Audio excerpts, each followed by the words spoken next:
Hi everybody, welcome to Jan's Beautiful Gallery in Summerland, British Columbia, and today I'm going to talk about creating Riptide for Percy Jackson and the Olympians.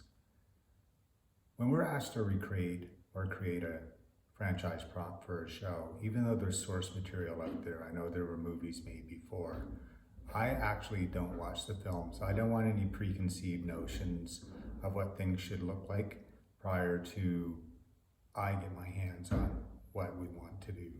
So in the case of Riptide, knowing it was Greek mythology and a Greek sword, I immediately went into research mode, looked at various Greek swords and various ideas for the swords. Then I printed off a bunch of research photos, pasted them on a board, and immediately called a meeting with Dan Henna, the production designer, Rick Riordan, Dan Schatz, John Steinberg.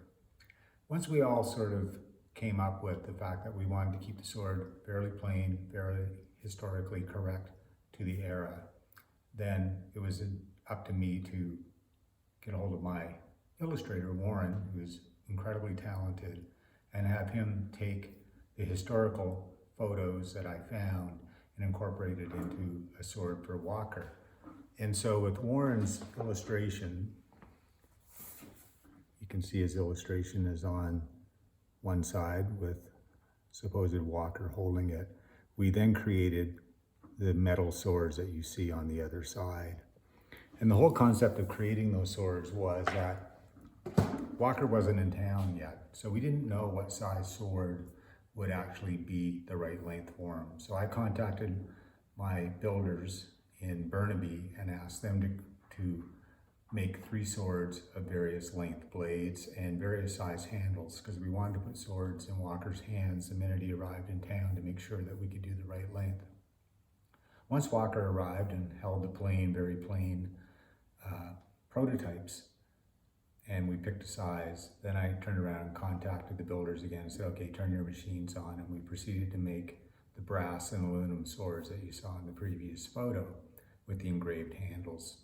When it came time to present the sword to Walker, as a property master, it's a great deal of pride to take something from a page of a book that's iconic and put it in an actor's hands. But in this case, I was not the person that was going to put it in Walker's hands.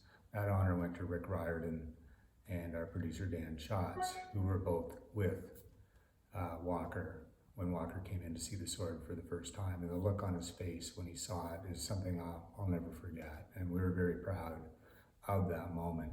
Of course, you can't fight with metal swords on a show with children or adults for that matter. So since 1989, I've been using bamboo swords for all my impact fight sequences. So we turned around and made multiple bamboo versions of Riptide with 3D printed handles.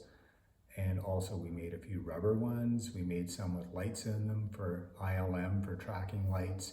So there are many versions of Riptide that were done for the show. When the season ended, I was happy to see Walker wanted one of the swords, and it really was one of my favorite props that I've created in my entire career, just because anytime you get to create an iconic prop for a show, that's really what property masters want to do. Have a wonderful day, everybody.